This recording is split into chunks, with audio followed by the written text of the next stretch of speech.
앞으로 이 주식들 정말 조심하셔야 됩니다. 네, 안녕하세요. 주식 투자를 하시는 우리 주주님들, 그리고 주경야도 구독자님들, 어려운 여건 속에서도 꿋꿋하게 주식 공부하시는 여러분들을 위한 주경야독입니다. 자, 시장이 계속 떨어졌다 반등해도 또 떨어지다 보니까 이제는 단타 못 해먹겠다. 시가총액도 높고 우량주로 눈을 돌려서 좀 놔두고 묵혀놔야겠다 하시는 분들이 많아지고 있는 것 같습니다. 자, 그런데 우량주라고 해서 무조건 다 안전할까요? 지금 당장 차트 켜서 나름 우량주라고 하는 종목들 몇 개만 짚어봐도 우상향은커녕 세워라 내워라 하향 추세에서 못 벗어나는 종목들이 거의 태반입니다. 자, 그럼에도 불구하고 그래도 이 종목들은 지금 많이 떨어졌고 싸기도 하고 망할 기업들이 아니니까 이 종목들을 사두고 기다리자 하시는 분들은요. 우량주라고 해서 다 같이 반등할 수 있는 게 아닌 만큼 오늘 이 영상을 보시고 더욱더 신중하게 종목을 고르셨으면 합니다. 자, 제가 그래서 조심해야 되는 종목 리스트까지 체크해 드릴 테니까요. 영상 꼭 끝까지 집중해 주셔야 됩니다. 항상 이렇게 여러분들께 쉽고 빠르게 정보 전달해 드리고 있고 열심히 영상 찍고 있으니까요. 구독과 좋아요 버튼은 절대 잊지 마시길 바랍니다. 자, 영상 바로 아래 있으니 지금 바로 버튼 한 번씩 눌러주시고요. 브리핑 집중해 주시면 될 것 같습니다.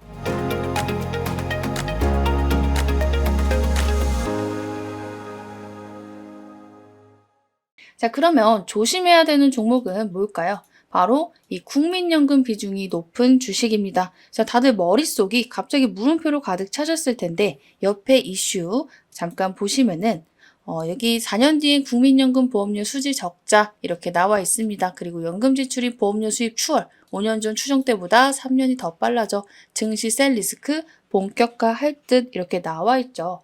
내용을 좀 정리해서 말씀을 드리면요. 27년부터 국민연금의 연금 지급액이 이 보험료 수입을 추월할 것이다 라는 전망이 나왔습니다. 즉 지금부터 약 3, 4년 뒤밖에 안 남았죠. 이 3, 4년 뒤부터는 보험료 수지가 적자로 돌아선다는 뜻이고요. 이 5년 전 정부 재정 추계 때 예상한 2030년보다 벌써 3년이 더 빨라졌습니다. 자, 그런데 보험료 수지가 이 주식이랑 도대체 무슨 상관인가요? 자, 보험료 수지가 적자로 전환하게 되어도 국민연금은 국민한테 연금을 미룰 수는 없습니다. 자, 그러면 있는 거에서 해결을 해야겠죠. 즉, 국민연금은 국민한테 연금을 제대로 지급하기 위해서 이 보유자산을 처분하거나 투자 자금을 줄일 수밖에 없습니다. 자, 6월달 국민연금공단에서 이 중기재정 전망 2023년에서 2027년 보고서를 발표했는데요. 이는 기획재정부 국가재정운영계획에 반영되는 상당히 신빙성 있는 정부 공식 전망치입니다. 자, 그 정부 공식 전망치에서 중기재정 전망에 따르면 보험료 수지가 올해는 20조 8,500억 원 흑자가 예상이 되긴 하지만 이후 해마다 줄어서 결국 2027년에는 700억 적자로 전환할 것으로 전망이 되고 있습니다. 자, 왜 이렇게 됐을까요? 전 세계에서 경악하는 게 우리나라 저출산, 고령화 이런 나라는 없다라고 할 만큼 정말 심각합니다. 즉 통계청에서 발표한 자료에 따르면 현재 2023년 우리나라 인구 중 18.4%가 벌써 65세 이상이라고 합니다. 그리고 2년 뒤에 2025년 이후에는 20%가 넘게 돼서 이 65세 이상 인구가 넘어갈 것으로 전망이 되고 있는데요. 이 말은 10명 중에 2명이니까 5명 중에 1명은 65세 이상 노인이 될 것이다 라는 말과 동일한 말입니다. 자, 그리고 정말 무서운 게 2050년에는 50%에 육박해서 한 집 걸러 한 집은 지금 노인 가구가 될 것으로 전망이 되고 있다고 합니다. 자, 그러다 보니까 보험료를 내는 인구는 점점 줄어드는데 고령화가 이어지면서 연금 수급자 증가는 가파르게 증가할 수밖에 없겠죠. 여기 연금 지급액은 이 물가와 연동되게 됩니다. 자, 그런데 지금 소비자 물가 상승률이 1998년 이후 최고치인 5.1%에 달했습니다. 자, 이렇게 고물가가 이어지면서 당연히 연금 지급액 또한 크게 늘어난 상태다라고 생각을 좀 해두시면 될 것 같습니다. 자, 이렇게 보험료 수지가 적자로 전환하면 국민연금의 기금운용 전략에는 당연히 변화가 어쩔 수 없을 수밖에 일어나게 되고요. 보험료 수지가 흑자일 때는 연금을 지급하고 뭐 주식, 채권, 부동산 등에 장기 투자를 하는 이 국민연금이 적자로 전환했을 때는 이 보험료만으로 연금을 지급할 수 없으니까 당연히 강제로 보유하고 있는 자산을 처분하고 투자는 줄어들 수밖에 없는 상황이 발생하게 됩니다. 자, 그러면 4년 뒤에 적자니까 4년 뒤부터 시작될까요? 자, 이렇게 4년 뒤에 돈 모자랍니다. 갖고 있는 주식 다 팔게요 하는 게 절대 아닙니다. 자, 당연히 갑자기 팔기 시작하면요, 시장에 엄청난 충격을 줄 수 있습니다. 그래서 미리미리 팔겠죠. 전문가들은 벌써 빠르면 내년부터도 보유자산 매각을 진행할 가능성이 굉장히 높다라고 분석을 하고 있습니다.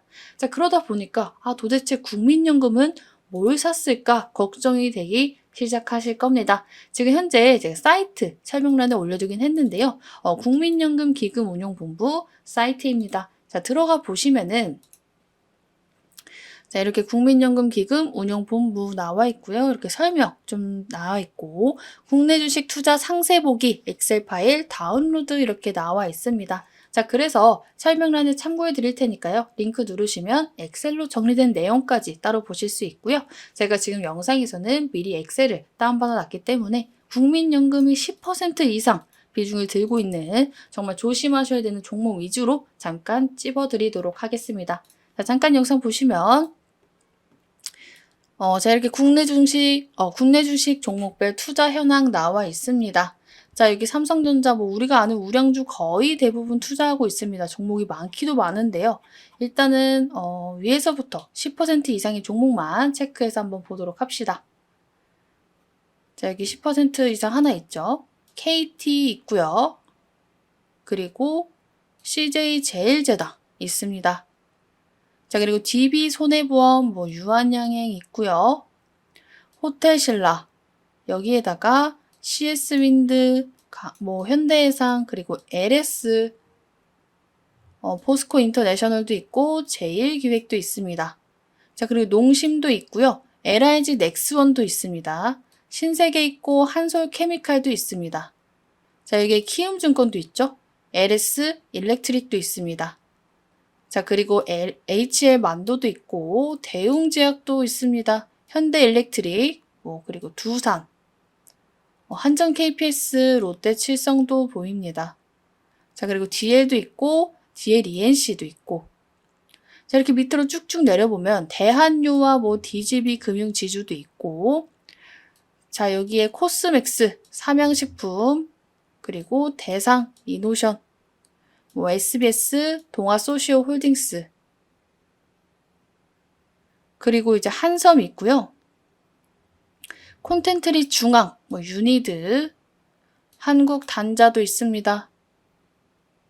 자, 이렇게 내려가다 보면은 여기 밑에는 제가 아까 대충 훑어봤는데 인터로저도 있고 거의 이제는 한 자릿수에 육박하는 수치라고 볼 수가 있습니다. 즉 이렇게 10% 넘어가는 게 솔직히 말해서 한두 개가 아니고요. 10%는 안 돼도 9%, 8%, 5%도 정말 다양하기 때문에 이렇게 국민연금이 좀 비중을 높게 들고 있는 주식은 특히나 조심하실 필요가 있다라고 말씀을 드립니다. 자, 그러면 당장 이 주식들 다 팔아 갖다 바쳐야 될까요? 자, 이 영상을 보시고 나면은 이거 팔아야 되나? 하실 텐데 제가 말씀드리는 건 내년부터 이 종목들이 무조건 떨어진다라고 말씀을 드리는 게 아닙니다. 뭘 가지고 있는지 우리가 여기서 이 엑셀을 통해서 가늠이 가능해도 국민연금이 어느 종목부터 얼마나 팔지는 당연히 모르는 일이죠. 그리고 별개로 이 종목의 호재가 떠서 상승이 나와서 하락을 막을 수도 있습니다. 하지만 변하지 않는 사실은 리스크 요인인 것, 이거는 확실하죠.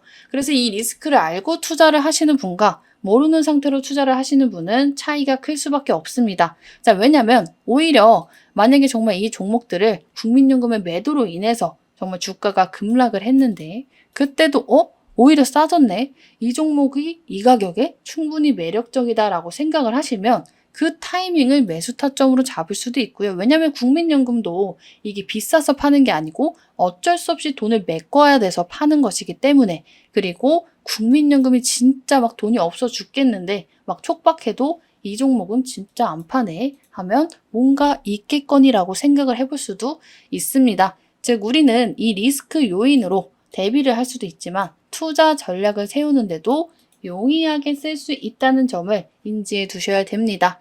자, 아무리 좋은 기업을 막 잘 골라서 선택했음에도 불구하고 이런 어쩔 수 없는 환경에 의해서 주가가 하락하면 당연히 짜증이 날 수밖에 없겠죠. 자, 그래서 우리 주경여도 구독자님들은 제가 미리 알려드린 만큼 말씀드린 종목들은 좀 주의해서 투자를 이어가시고 전략을 잘 수립하실 필요가 있을 것 같습니다. 자, 오늘은 앞으로 이 주식들 정말 조심하셔야 됩니다. 브리핑 진행해 드렸습니다. 영상 마음에 드신 분들은 좋아요와 구독 그리고 댓글에 하트 한 번씩 달아주시고요. 하트 댓글 달아주신 만큼 저는 더 힘내서 다음 브리핑 열심히 준비해 오도록 하겠습니다. 자, 오늘 장도 정말 수고 많으셨습니다.